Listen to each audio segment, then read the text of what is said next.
Сиз Азаттык радиосун угуп жатасыз. Эми уктуруубузду күндүн орчундуу окуяларына байланышкан баяндар менен уласак. Атамекен фракциясынын лидери Өмүрбек Текебаев президент Алмазбек Атамбаевке импичмент жарыялоо жол жобосун баштоону сунуштады.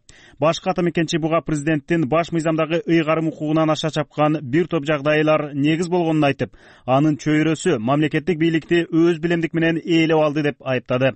КСДП фракциясынын жетекчиси Иса Өмүркулов болсо бул дооматтарды четке кагып, президент Атамбаев журт башчысы катары баардыгына калыс мамиле кылат деп билдирди. Сырткы оппозициялык күчтөр болсо азыркы парламент президентке импичмент жарыялоого батын бастыгын айтып, ага коомдук басым көрсөтүүнү демилгелешүүдө. Кубанычбек Жолдошев баяндайт. Жогорку кеңештин Атамекен фракциясынын жетекчиси Өмүрбек Текебаев баш мыйзамдын 67-беренесин жетекчилик алып, президент Алмазбек Атамбаевке импичмент жарыялоо демилгесин көтөрдү. Текебаев Конституциянын 63-беренесиндеги президенттин партиялык кызыкчылыкты алып жүрүүсүнө тыюу салган талапты Атамбаев одоно бузганын айтты. Буга КСДП партиясынын саясий кеңешине кирген Фарид Ниязов, Сапар Исаков, Албек Ибраимов, Икрамжан Илмиянов жана Кубанычбек Кулматов сыяктуу адамдардын тобу жогорку мамлекеттик кызматтарды ээлеп келе жатканы мисалга алынды. Өмүрбек Текебаев президенттин конституциялык ыйгарым укуктарынан аша чапкан муну ошого окшогон учурлары ага импичмент жарыялоого толук негиз болот деп билдирди. Президент өзүнө ыйгарылган арбитрдик калыстык милдетинен тайып, бир саясий күчкө жан тартып, анан эң негизгиси өзү жана анын айланасындагылар конституциялык компетенциясынын чегинен чыгып, мамлекеттик иштерге аралаша баштады деп айтып келген. Түштүк Кореяда подругасы мамлекет ишке аралашып коюптур деп, ошонун негизинде иш козгоп атат. А бизде ким сотту башкарып атат, ким таможняны башкарып атат, ким акимдерди коюп атат, ким тендерлерди көрөбүп атат, элдин баары билет. Биз тиешелүү материалдарды мындай жиней алабыз. Бүгүн парламент 60 добуш бербесе, тиешелүү саясий кырдаал болгондо 60 эмес 70 дагы добуш берет деп мен ишенем. Ошол эле кезде бул жол жобо 2-3 айга созулушу мүмкүн экенин айткан Өмүрбек Текебаев баш мыйзамдагы укуктук базанын жана азыркы саясий реалдуулуктун шартында президентке импичмент жарыялоо ишке ашаарына ишенет. Бирок ошол эле кезде КСДП фракциясынан депутат Анвар Артыков муну Текебаевдин кезектеги саясаттагы коргонуу тактикасы катары мүнөздөдү. Текебаев жөнүндө, башкалар жөнүндө ар кандай сөздөр, документтер чыгып атат, факттар ачыкка чыгып атат. Алар эми тапталды айта албайм, азыр эми иликтөө жүрүп атат, текшерип кийин айтышат. Бирок ушундай акыбалда бул коргонуу аракетин көрүп атат да.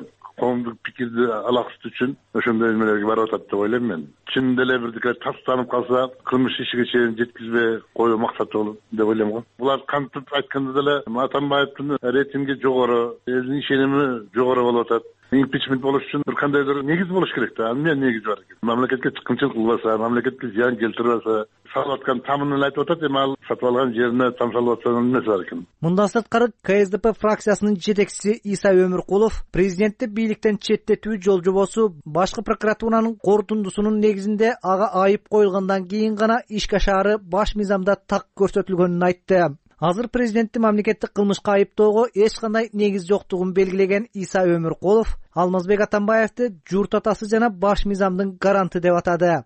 Президент калыс мамиле жасап атат бүт баарына. Бул эми президент эми журттун атасы болуп атат. Президент ушу биздин конституциянын гаранты болуп атат. Мөөнөт бүткөндөн кетем деп айтып атат. Анан дагы эмне керек бизге билбейм. Калып же болбосо дагы мөөнөтүн узартам десе бир жөн. Анан эми бүгүн кайсы партияга тартып атат? Эң башкы кызматтар мына премьер-министрдин кызматы. Мына бул Сооронбай Жээнбековго чейин 4 премьер болду, 4 тең ар кайсы партиядан келди. Бул бир. Экинчиден жанагындай ошо биздин айрым кызматтагы адамдар боюнча алар ушулда саясий кеңештин мүчөсү. Алар эми баягы иш мезгилинде алар партия менен иштейт, а бирок бош отпускада болобу, же болбосо алар өздөрү бир шайлоого катышканда өздөрүнүн эмесин токтотуп коюп чыгышы мүмкүн. 2010-жылы учурдагы баш мыйзамдан президент анын гаранты деген жери алынып салынган. Ошондой эле президент жогорку саясий кызмат адамы деп гана көрсөтүлгөн. Баш мыйзамда президентке импичмент жарыялоо үчүн атайын комиссия түзүүнү парламент депутаттарынын 3/1 колдоп, демилге көтөрө алат. Бирок Бүтүн Кыргызстан саясий партиясынын төрагасы Адахан Мадумаров азыркы парламент президентке импичмент жарыялоого батына албай турганын айтты.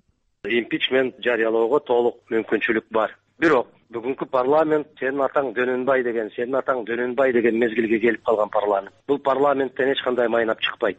Бул парламент өзүнүн кара курсагын ойлогондон башка эч кандай аракет жасабайт. Бул парламент тарыхтын алдында дагы эч кандай жоопкерчиликти сезбейт. Бүгүнкү жогорку кеңештин импичмент көрсөтүү жыйынтыгына караганда кайрадан кыргыз элин ариет намысына келип калган болсо, коом тараптан тезирээк жыйынтык чыгышы мүмкүн. Ошол эле кезде Өмүрбек Текебаев Атамекен фракциясы президентке импичмент жарыялоого документтерди чогулта баштаганын расмий билдирди. Баш мыйзам боюнча президентке коюлган айыптоо 3 айдын ичинде ырасталбаса, анда импичмент жарыялоо четке кагылды деп табылат.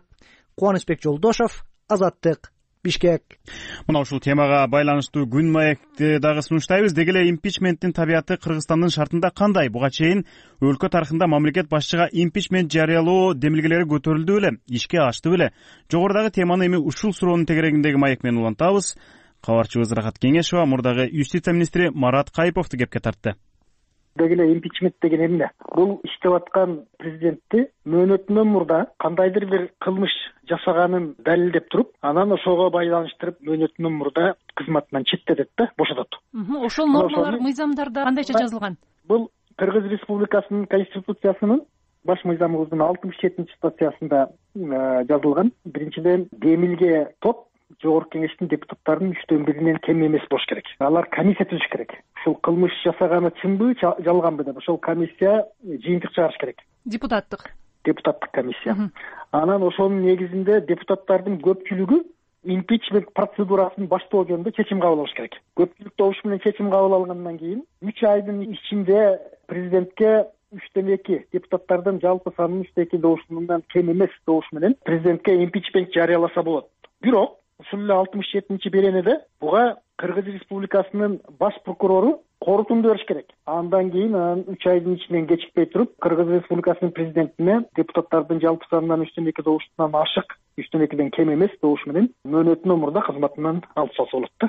Бизде Кыргызстанда буга чейин да Кыргызстандын тарыхында ушундай демилгелер, импичмент жарыялайбыз дегендер болгон да, демилгелер. Бул жүзүндө Акаевдин тушунда кээ бир депутаттар айтып жүрүшкөн, бирок бир да жолу бул процедураны колдонушкан эмес. Демилге топ да түзүлгөн эмес да. Күн тартибине коюлуп, жогорку кеңеште каралган эмес мындай маселе. Буга чейин Конституциябыз, биздин баш мыйзамыбыз бир нече жолу референдум аркылуу өзгөрүлбөдү беле? Бул норма ушу башынан бери ушундай болуп келатабы же өзгөрүүлөргө дуушар болду беле импичмент тууралуу? Бул норма эң башында биздин легендарлуу парламент 5-декабрда кабыл алынган Конституцияда бул оңоюраак болчу. Оңоюраак болгону кандай? Ал жерде жөнөкөй жазылганда көпчүлүк добуш менен күн тартибине коюп туруп, 3/2 добуш менен алып салат деген тартип бар болчу. Кийин референдумдар менен өзгөрүлүп атканда бул кичине татаалдаштырылды. Мисалы үчүн сөзсүз башкы прокурордун корутундусу керек деп демилге топ киргизип, анан күн тартибине коюлуш керек. Анан сөзсүз түрдө депутаттык комиссия кылмыш бар экенин аныктаган корутунду чыгарыш керек деген ушулар кийин пайда болду да. Могу башкы прокурордун корутундусун кошуп койгондон кийин кичине татаалдашып калды. Башкы прокурорду президент дайындап атпайбы, туурабы? Бирок ошол эле учурда жогорку кеңеш 3/2 добуш менен башкы прокурорду алып салса да болот кызматтан. Демек, мындайча айтканда башкы прокурор жогорку кеңешке дагы президентке дагы баш ийет деген сөз да. Эгерде 3/2 добуш менен президентти бошотом деп жогорку кеңеш жулунуп турса, башкы прокурор анда мени деле бошотуп салышы мүмкүн деп корутунду да берип коюшу мүмкүн да. Жок, мени президент дайындаган, мен президентке кантип каршы корутунду бермеген элем деп кашкайып кылмыш иши көрүнүп турса дагы каршы корутунду берип коюшу да мүмкүн. Ошон үчүн татаалдашканы мына ушундан, ушул жагынан бар да. Анан мындай дагы демилге болгон. Бизде бир убакта Акаевдин президенттик учурунда болгон. 3/2 добуш менен оңой эле импичмент берип коюшу мүмкүн. Ошон үчүн 3/4 кылалы дегенде демилгесиндер болуп чыккан бир убакта. Бирок эми иштейин деген президент 3/2 добушка депутаттардын санын 3/2 добушуна ала турган болуш керек да. Жок дегенде көпчүлүк депутат аны колдош керек деген сөз да. Бул жерде айтып кете турган нерсе, деги эле биз укуктук мамлекет болсок, импичмент процедурасы боюнча өзгөчө мыйзам кабыл алышыбыз керек эле. Биздин чабалдыгыбыз ошого окшогон мыйзамдардын көбүн кабыл албай келатабыз да. Мисалы үчүн азыр суроо туулушу мүмкүн. Башкы прокурордун корутундусу сөзсүз депутаттардын импичмент боюнча маселесин колдош керекпи же колдобой койсо деле болобу деген маселе пайда болушу мүмкүн да. Себеби баш мыйзамда так жазылган эмес. Башкы прокурор сөзсүз түрдө ошол президенттин жасаган кылмышы чын экен деп айтыш керекпи же айтыш керек эмеспи деген сөзү жок да. Ал жерде корутунду жөнүндө сөз болуп атат. Корутунду колдогон корутунду болушу мүмкүн, колдобогон корутунду болушу мүмкүн, туурабы? Депутаттарда. Ошол жерден депутаттар ойноп кетиши мүмкүн же президент тарапка же парламент тарапка. Импичмент маселеси боюнча мурдагы юстиция министри Марат Кайыпов маек берди. Кадырман угарман, бул маселе биздин сайтыбызга дагы бул баян жайгаштырылган. Ошол жактан уксаңыз болот. Дарек-азаттык чекиткей.org. Азыр эми сайтыбыздагы айрым жаңылыктарга кыскача токтоло кетейин.